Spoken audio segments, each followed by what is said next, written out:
अस्सलामु अलैकुम वरहमतुल्लाहि वबरकातुहू। रब्बी यस्सिर वला तुअस्सिर वतम्मिम बिल खैर रब्बी ज़िदनी इल्मा। अज़ीज़ दोस्तों, मैं आसिफ बाल सिंह अब तमाम का दिली खैर मकदम करता हूँ। दोस्तों, पिछली वीडियो में हमने या मारूफ या मजहूल और या लीन की मुतालिक मालूमात हासिल की थी। आज हम है के मुतालिक मालूमात हासिल करेंगे। अहले ज़मान ने है की 3 किस्में बताई हैं, जिसमें पहला है या हाय मलफूस, दूसरा हाय मुक्तफ़ी और तीसरी जो है वो हाय मखलूत है। तो इन तीनों में क्या फ़र्क है, किस तरह हम पहचाने कि ये है हाय मलफूज है और ये हाय मुक्तफ़ी है, और किस है को हाय मखलूत कहा जाता है। तो चलिए देखते हैं। तो देखिए, जैसे मैंने बताया कि है की 3 किस्में यहाँ पर अहले ज़बान ने बताई हैं, जिसमें पहला है हाय मलफूज। तो हाय मलफूज किसे कहते हैं? हाय मलफूज की तारीफ़ क्या है? तो यहाँ पर देखिए, ये है एक मुस्तकिल सालिम हर्फ की हैसियत रखती है। मुस्तकिल सालिम हर्फ, जैसे हमने हरूफ तेजी में देखा था कि हरूफ तेजी यहाँ पर हमारे 36 हैं, जो अलिफ बे से शुरू होकर छोटी आय और बड़ी आय पर ख़त्म होते हैं। जिस तरह अलिफ एक हर्फ है, बे एक हर्फ है, पे एक हर्फ है, इसी तरह ये हाय मलफूज भी एक हर्फ की हैसियत रखती है और तलफ़ुज़ में इसकी आवाज़ साफ तौर पर वाज़ह होती है, लाई जाती है। तलफ़ुज़ में इसकी आवाज़ को लाया जाता है। और जब हम देखते हैं ये तलफ़ुज़ में अपनी आवाज़ जाहिर करती है और शुरू में, दरमियान में और आखिर में इस्तेमाल होती है। हाय मलफूज, जैसे कि हमने पहली बात ये मालूम हुई कि एक मुस्तकिल हर्फ है और इसका इस्तेमाल कहाँ पर होता है? शुरू में होता है, दरमियान में होता है और आखिर में। तीनों जगह पर इसका इस्तेमाल होता है। जैसे यहाँ पर देखिए, हम, है, हवा, बहुत, जहत, दिहात, जगह, वजह, राह। तो इन मिसालों में हम देख रहे हैं कि हाय मलफूज लाई गई है और ये अपनी आवाज़, यानी इसकी आवाज़ साफ तौर पर यहाँ पर तलफ़ुज़ में लाई जाती है। जैसे देखिए, हम यहाँ पर मैं लिख रहा हूँ हम, हम, तो ह म, यानी है की आवाज़ यहाँ पर आ रही है। इसी तरह है, इसी तरह ह व हवा। तो यहाँ पर जब देखते हैं हम, है और हवा में ये इब्तिदा में आई है और इसकी आवाज़ यहाँ पर साफ तौर पर तलफ़ुज़ में आ रही है। ह म, हम, ह, ये है, ह व अलिफ, ह व हवा। इसी तरह दरमियान में जब देखते हैं बहुत यहाँ पर देखिए बहुत, ह यानी ह की आवाज़ यहाँ बहुत। इसी तरह तो जहत। इसी तरह दिहात में देख रहे हैं हम तो यहाँ पर भी लाई जा रही है। और आखिर में भी जब हम देखते हैं, ये देखिए जगह, वजह और राह, जगह, वजह, राह, यानी इब्तिदा में हो, दरमियान में हो, आखिर में हो, ये तलफ़ुज़ में इसकी आवाज़ वाज़ह तौर पर लाई जाती है। इन तलफ़ुज़ में इसका इस्तेमाल, इसकी आवाज़ को लाया जाता है। ये अपनी आवाज़ तलफ़ुज़ में पैदा करती है। और जब हम यहाँ पर इन मिसालों को देख रहे हैं, इन मिसालों से अब ज़रा अब गौर करें कि यहाँ पर क्या हो रहा है। जब हे को देखते हैं, यहाँ पर हम, है और हवा, ये जब इब्तिदा में आ रही है, इसकी शक्ल कैसी है? अब आप देखिए ज़रा यहाँ पर, अब शक्ल देखिए इसकी कैसी है। इसकी शक्ल ऐसी है जैसे बे की इब्तिदाई शक्ल होती है, जबकि बे के नीचे नुक्ता लाया जाता है। ये बे का जो शूशा है, उसी शूशे को हम इस नुक्ते के बजाय और एक शूशा यानी लटकन जिसे कहते हैं, इस लटकन से हम देखेंगे तो यहां पर इस बे के शूशे के साथ क्या किया जा रहा है? ये लटकन लाई जा रही है और ये इब्तिदाई शक्ल है, उसमें मीम लाया गया है। हाय की इब्तिदाई शक्ल देखिए यहां पर, ये भी ऐसी है। और हवा की इब्तिदाई शक्ल देखिए बे की, जैसे बे की इब्तिदाई शक्ल होती है, उसी तरह यहां पर नुक्ता के बजाय क्या है? लटकन वाला शूशा लगा दिया जाता है। तो इब्तिदाई शक्ल यहां पर बे की शूशे वाली होती है और उसके नीचे क्या होती है? यहां पर लटकन होती है। अब दरमियान में यहां पर देखिए, दरमियान में इसकी शक्ल कैसी होती है? दरमियान में जब हाय मलफूज लाई जाती है तो इसकी शक्ल यहां पर कोहनीदार होती है, कोहनी। अब देखिए यहां पर कोहनी, अभी ये मेरी कोहनी है, इसकी शक्ल कैसी है? हाँ, या फिर ऐसे देखिए, अभी यहां पर शक्ल कैसी बन रही है? कोहनीदार बन रही है। अब बहुत ये ब है और इसकी शक्ल यहां पर कैसी बन रही है? ब हो त, यानी कोहनीदार। जिस तरह हमारी कोहनी ऐसे ऐसे होके ऐसे निकलती है, इसी तरह जब ये दरमियान में आती है तो इसकी शक्ल कोहनीदार होती है। जहां पर देखिए बहुत में जहत की शक्ल देखिए, ये कोहनी बन गई, फिर इसके आगे लाया गया। यहां पर देहात में देखिए ये कोहनी बन गई और इसके आगे लाया गया। यानी जब ये हाय मलफूज दरमियान में आती है तो उसकी शक्ल कोहनीदार होती है। और जब इसकी शक्ल आखिर में आती है, जरा यहां पर आप गौर कीजिए, जब इसकी शक्ल आखिर में आ रही है, यहां पर जगह, अब मैं जगह को ऐसे लिखूंगा, ये देखिए ये है जगह,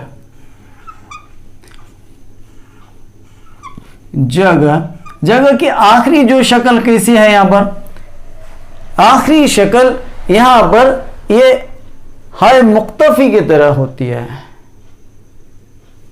जब ये मुत्तसिल है तो हाय मुक्तफी की तरह होती है, और मुनफसिल की सूरत में ये यहां पर ऐसे ये अपनी मुकम्मल शक्ल में यहां पर लाई जाती है। और यहां पर आप देख रहे हैं ये जगह है या फिर वजह है, जगह और वजह में यहां पर मैंने इस मुक्तफी है के नीचे जो है, जो मुक्तफी है की अलामत वाली जो शक्ल है, उसके नीचे यहां पर मैंने लटकन वाला शीशा लगा दिया है। जबकि यहां पर मुनफसिल में यहां पर ये है मुकम्मल आ रही है राह जगह। जब ये मुत्तसिल होके आती है तो इसकी शक्ल हाय मुक्तफी की तरह ही हो जाती है। हाय मुक्तफी और हाय मलफूज में दोनों में कोई फर्क यहां पर नजर नहीं आता। तो फिर हम कैसे पहचाने कि हाय मुक्तफी है या हाय मलफूज? तो यहां पर गोपीचंद नारंग ने, रशीद खान और आबिद हुसैन साहब ने जो एक किताब उर्दू इमला नामा जो तरतीब दिया है, उसमें उन्होंने इस बात को कहा है कि जब भी हाय मलफूज के साथ हाय मलफूज में हे मुतसिल आती है आखिरी शक्ल में, तो यहां पर क्या होता है, उसके नीचे ये लटकन लगाई जाती है जैसे जगह। उमूमन यहां पर हम देखने में आता है कि जगह के नीचे जो है लटकन नहीं होती, जगह के नीचे लटकन नहीं होती, लेकिन ये लटकन ही असल में हाय मलफूज की पहचान है। इसी लटकन से हम मालूम करते हैं कि ये हाय मुक्तफी है या हाय मलफूज, और तलफ़ुज़ भी इसमें अहम रोल अदा करता है कि वो किस तरह यहाँ पर पढ़ा जा रहा है, क्योंकि ग में तो जो है आखिर में एक तो हाय मलफूज तलफ़ुज़ में साफ लाई जाती है, दूसरा क्या है इसकी अलामत ये लटकन होती है, यहाँ पर जगह है। हाँ, अगर आप कहेंगे मुंह देखेंगे, मुंह में यहाँ पर ये लटकन आएगी आखिर में, तो इसकी जो पहचान है ये है कि यहाँ पर हाय के जगह है, मुंह है, वजह है कि आखिर में जब ये मुख्तफ़ी की तरह आती है, हाय मुख्तफ़ी की तरह आती है, तो इसमें क्या होता है यहाँ पर लटकन भी अहम रोल अदा करती है। अब इसके बाद इसकी हाय मलफूज के मुतालिक अब आप देखिए कि यहाँ पर मैं लिखता हूँ कुछ अल्फाज, जैसे मैं लिखूँगा रहना, समझिए रहना, रहना, कहना, बहना, ये तो मसादिर हैं। अब रहना, कहना और बहना, अब रहना से, रहना एक मस्दर है, उसकी अलामत ना है, अगर इसको ना को हटा देंगे तो यहाँ पर क्या रह जाता है, रह जाता है। अगर कहना में ना को हटा देंगे, निकालेंगे तो क्या बन जाता है, कह बन जाता है, और बहना में क्या बन जाता है, बह बन जाता है। तो यहां पर इन कहना और रहना में देखिए, ये ना हटाने से क्या है, ये अमर का सैगा बन गया, कह बह रह। तो यहां पर आप इन दोनों लफ्जों में देखिए, कह और बह में अब क्या होता है, उम्मन हम कह को ऐसे लिखते हैं, बह को ऐसे लिखते हैं। हाँ, तो क्या होता है, यहां पर हमने एक ही उसके साथ और एक जायद हे लेके आए हैं, हाय मुख्तफी ले आए हैं, यहां पर भी ये हे आई है, उसके साथ और एक जायद हे आई है। जबकि कहना में अगर हम देखेंगे कह निकालेंगे तो कह में कितने हर्फ हैं, दो हैं, एक के है और एक हे है, और इसकी अलामत क्या है, यहां पर नीचे लटकन है। अगर हम इसको इस तरह लिखेंगे, इसमें हे को और एक ह से मिलाकर लिखेंगे तो क्या होगा, ये लिखावट इसकी गलत होगी, क्योंकि यहां पर ये दो हर्फ के बजाय क्या होगा, यहां पर तीन हर्फ वाला लफ्ज हो जाएगा, जबकि असल में यहां पर कितने हर्फ हैं, दो ही हर्फ हैं, एक के है, एक काफ है और एक हे, दोनों मिला के क्या हुआ, कह हुआ। तो हमें यहां पर ब में भी हम देखेंगे ये बे है और हे है, दो हर्फ वाला हर्फ लफ्ज है, इसको हम बे लिख रहे हैं। अगर इसके बजाय हम यहां पर बे को ऐसे लिखेंगे कि ये ब है और मुख्तफी लाएंगे तो ये तो तीन हर्फ वाला लफ्ज बन जाएगा। इसीलिए हम इस बात का ख्याल रखें कि यहाँ पर जब भी ऐसे अल्फाज आते हैं जो दो हर्फ पर मुश्तमिल होते हैं तो वहाँ पर दो हर्फ ही लाना चाहिए। अगर यहाँ पर ऐसे हो रहा है कि एक हर्फ के बाद दो हर्फ आ रहे हैं, दो ही आखिर में आ रहे हैं, समझिए। अब एक लफ्ज में लिखता हूं, यहां देखिए कहा,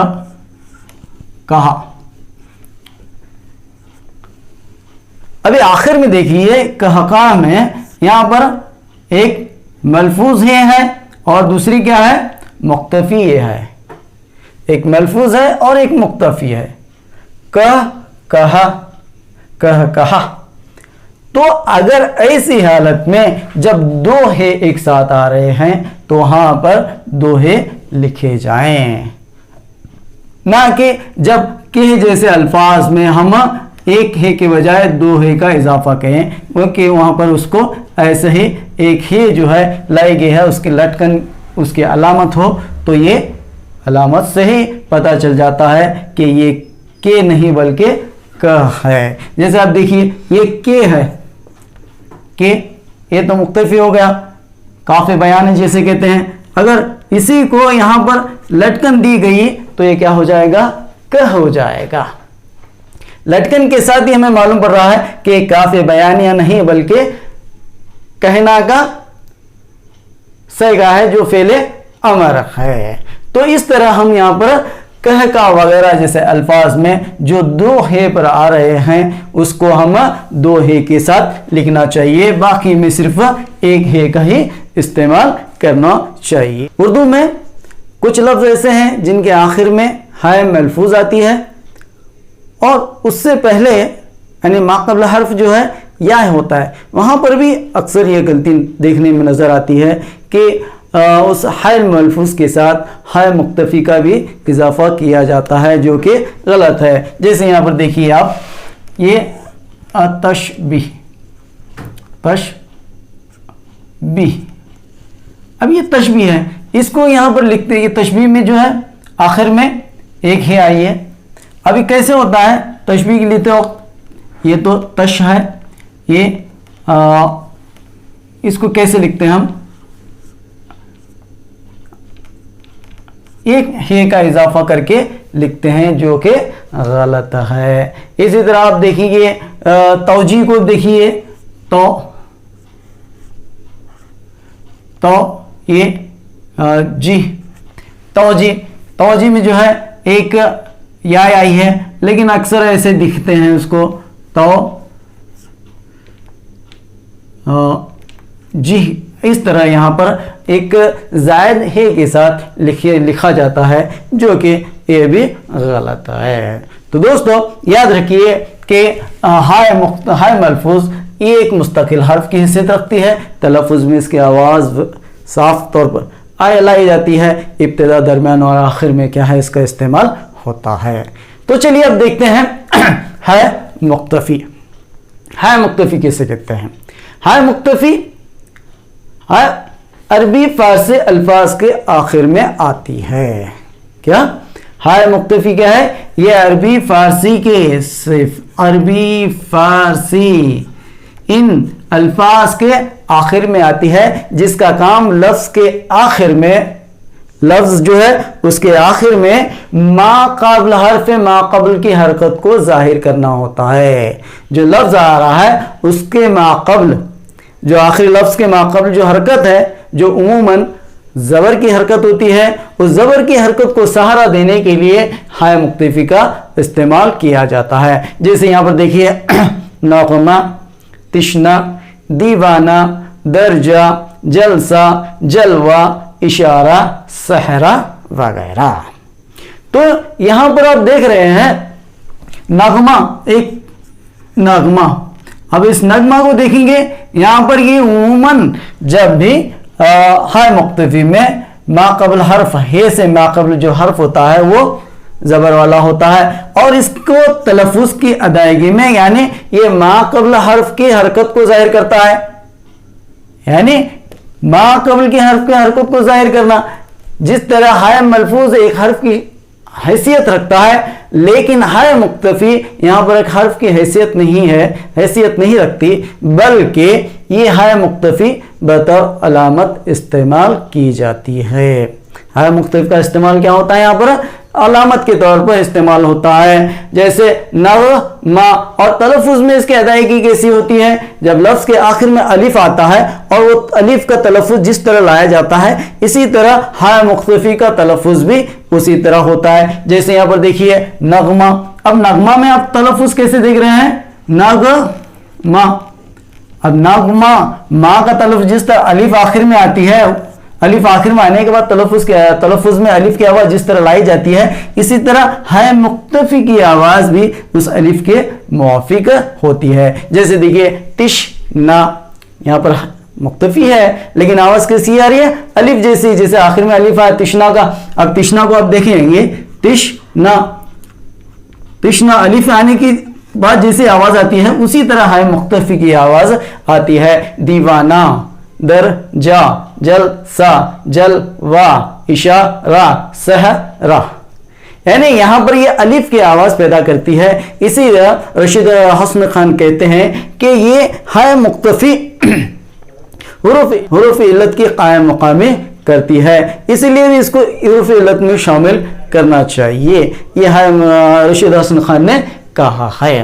और जैसे हम देख रहे हैं ये अरबी और फारसी के अल्फाज के आखिर में आ रही है। जितने भी अल्फाज यहाँ पर आए हैं कि अरबी और फारसी के अल्फाज यहाँ पर इसको लाया गया है, इशारा, सहरा, जलवा वगैरह देख रहे हैं तो यहाँ पर लाई गई है। लेकिन जब ये देसी अल्फाज यानी उर्दू के अल्फाज में जो हिंदी के अल्फाज हैं उसमें जब ये आती है, ये हाय मुख्तफी की अलामत नहीं होती देसी अल्फाज में, बल्कि हाय मुख्तफी के बजाय देसी अल्फाज जो हैं यहाँ पर अलिफ के साथ लिखे जाते हैं। जैसे देखिए भरोसा, अब ये है भरोसा, अब भरोसा को उम्मूमन हाय से लिखते हैं, भरोसा को हाय मुख्तफी से लिखते हैं, लेकिन भरोसा यहाँ पर अहले ज़बान ने क्या बताया है कि भरोसा जो है यहाँ पर चूंकि हिंदी का लफ्ज है इसीलिए इसको यहाँ पर हाय मुख्तफी से नहीं बल्कि अलिफ से लिखना चाहिए। इसी तरह देखिए गमला, अखाड़ा, बुलबुला, बुलबुला भी हम देखते हैं उम्मूमन बुलबुला कैसे लिखा जाता है, ये हाय मुख्तफी से लिखा जाता है, जबकि इसको लिखना कैसे चाहिए, ये अलिफ के साथ लिखना चाहिए, अलिफ के साथ लिखना चाहिए। इसी तरह बताशा, ये भी हाय मुख्तफी से लिखा जाता है, लिखा हुआ आता है, लेकिन चूंकि हिंदी का लफ्ज है इसीलिए यहां पर इसे अलिफ से लिखना चाहिए। पांसा, अड्डा वगैरह।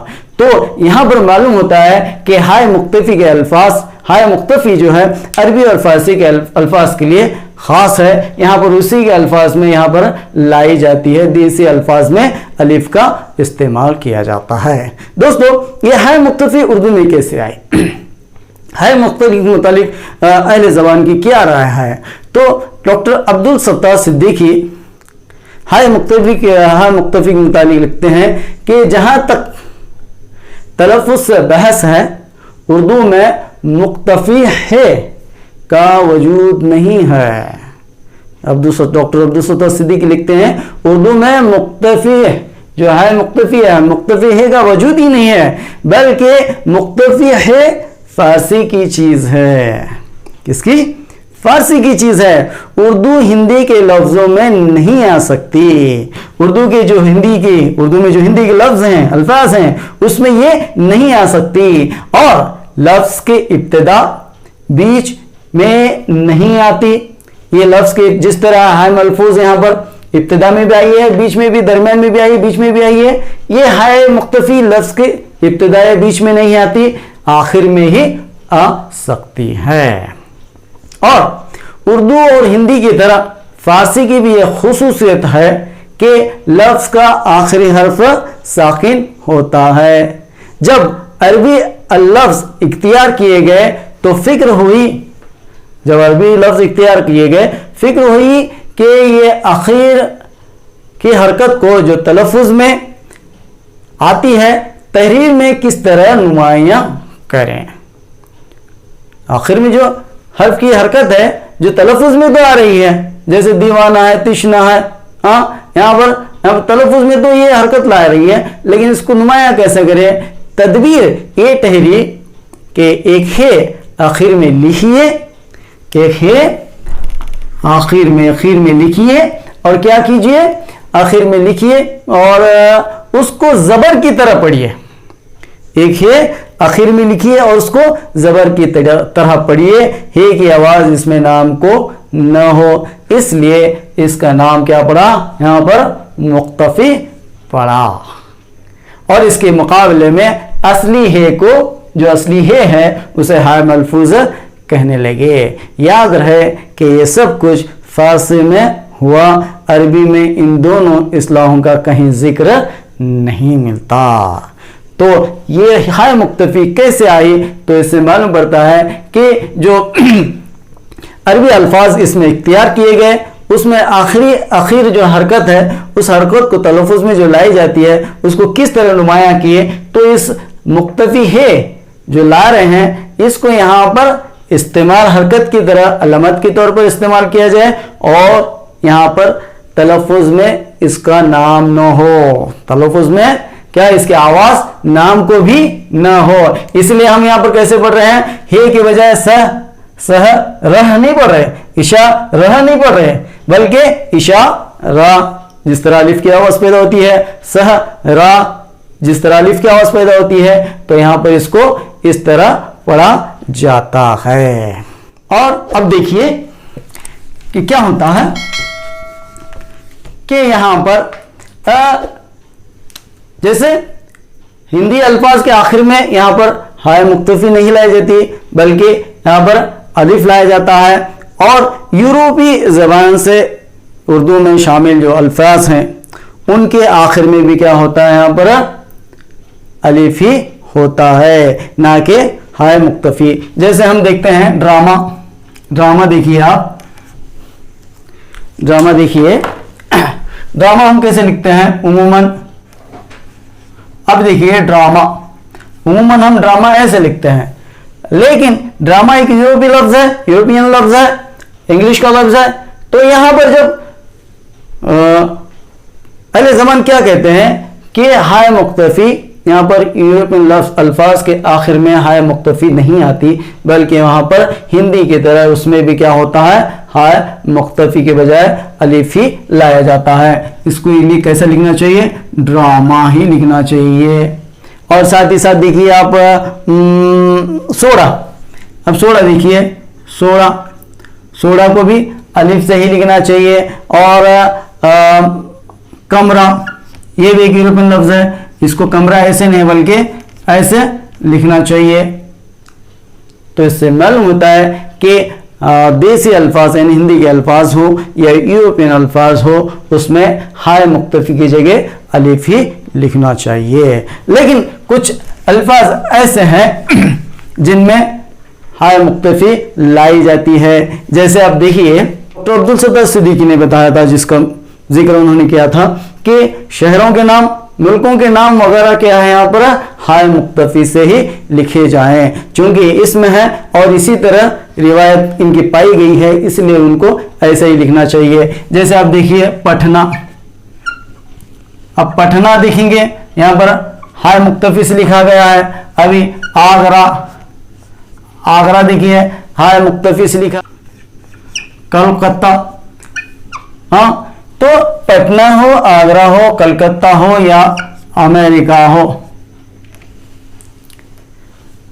मुल्कों और शहरों के नाम हाय मुक्तफी से ही लिखे जाते हैं।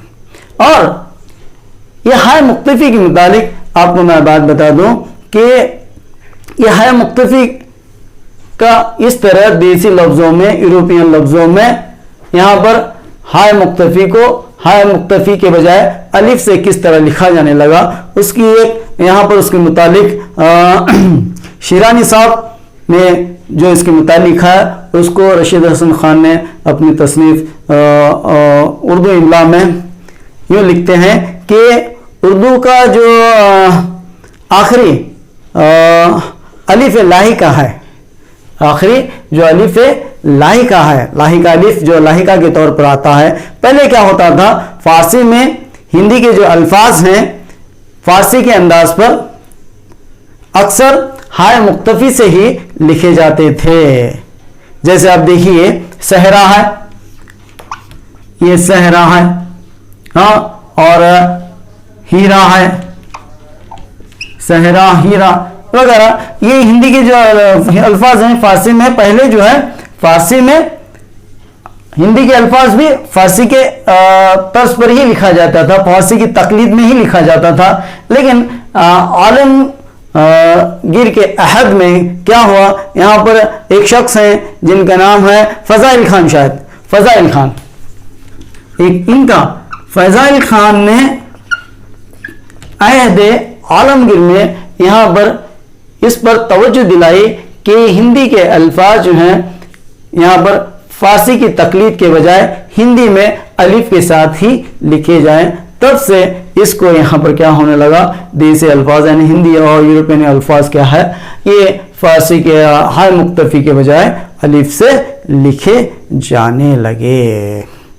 और इसके बाद हम देखते हैं कि हाय मुक्तफी में कभी कभी क्या होता है किसी मौके पर कि हाय मुक्तफी में जहां पर हाय मुक्तफी नहीं लाई जाती, हम जबरन और उस लफ्ज में हाय मुक्तफी का इजाफा करते हैं, जो कि बिल्कुल गलत होता है। जैसे आप देखिए ये है मिसरा, हम इस मिसरे को अमूमन कैसे लिखते हैं, मिसरा, यानी हाय मुक्तफी के इजाफे के साथ लिखते हैं।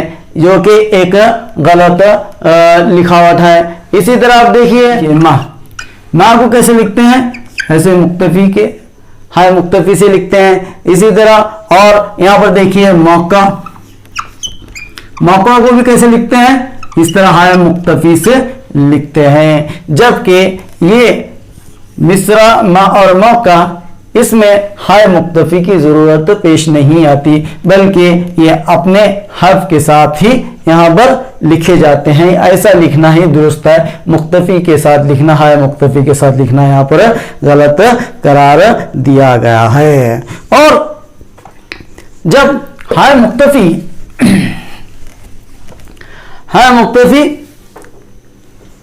लफ्ज के आखिर में आती है और जमा की सूरत में इसका इस्तेमाल होता है, तो यहां पर हाय मुक्तफी नहीं लिखी जाती, बल्कि उसकी जगह अलिफ लिखी जाती है। जैसे देखिए बेवा, अब इसकी जमा बनाएंगे तो हो जाएगा बेवा ए, तो यहां पर हाय मुक्तफी क्या हो गए, अलिफ में बदल गए। और साथ ही साथ यहां पर और एक लफ्ज देखिए कि हाय मुक्तफी में, जैसे मैंने बताया कि यहां पर जब हाय मुक्तफी में ये इसमें मंसूब की तरह आती है, इसमें मंसूब के तौर पर इस्तेमाल की जाती है, तो यहां पर भी हाय मुक्तफी गायब हो जाती है। जैसे देखिए अब तिश्ना में आखिर में क्या आई है, हाय मुक्तफी आई है, लेकिन जब इसको इसमें मंसूब बनाया जाएगा तो वो क्या होगी, वहां पर हाय मंसूब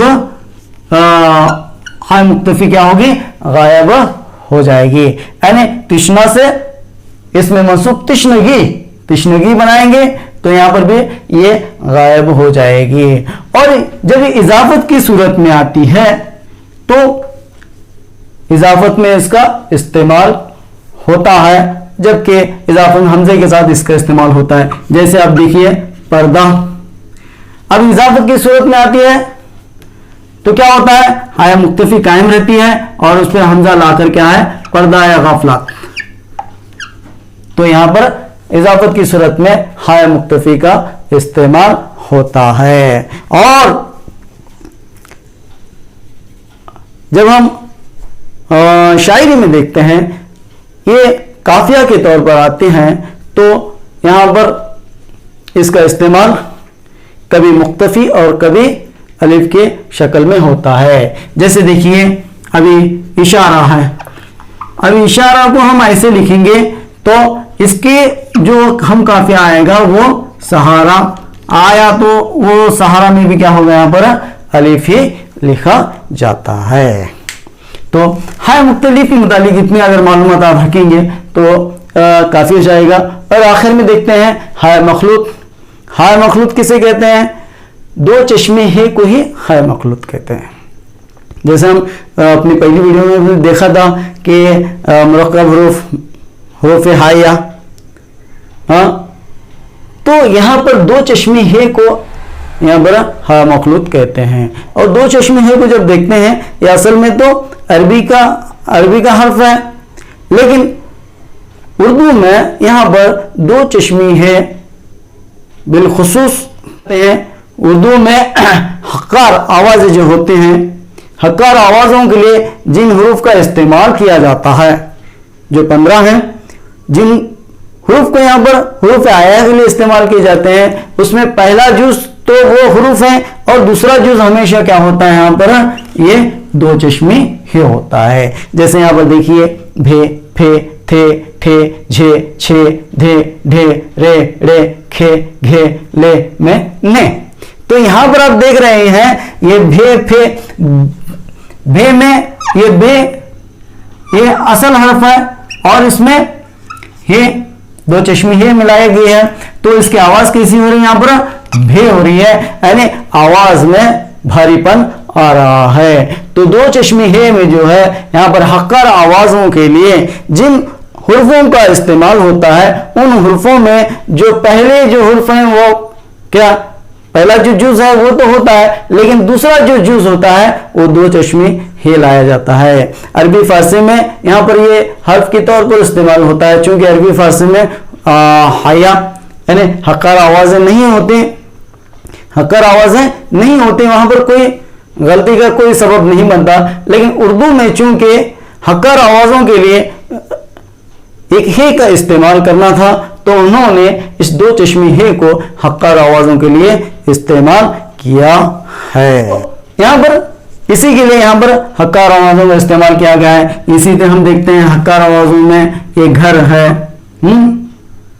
घर है, झरना है, भरना है वगैरह, ये हक्कार आवाज़ों यानी दो हाय मखलूक से ही लिखे जाते हैं। हाय मखलूक में और एक बात आप याद रखिए कि हाय मखलूक में जहां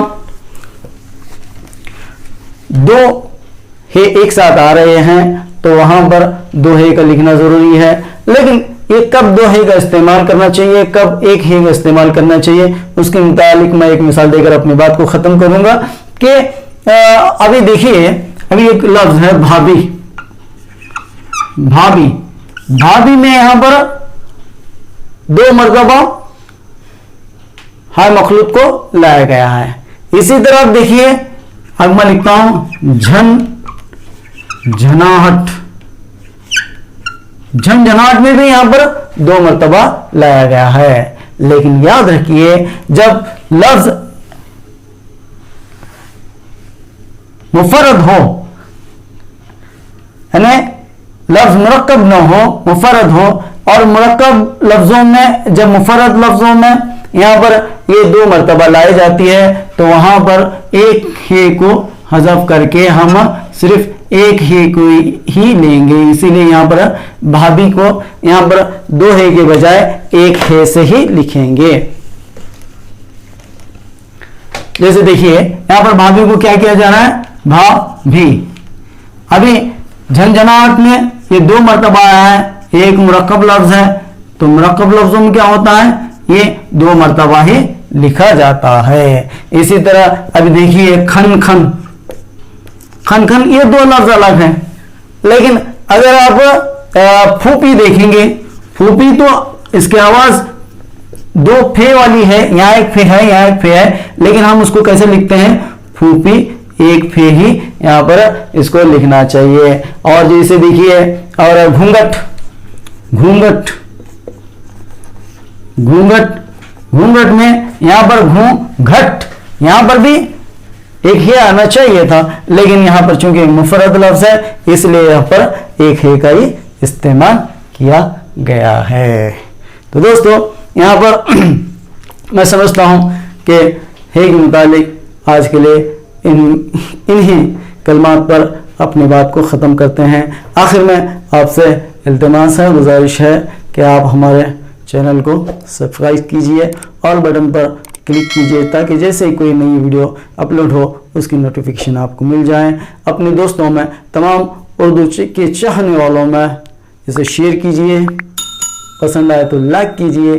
और तो अगली वीडियो तक इजाज़त, आप तमाम से इजाज़त चाहता हूँ।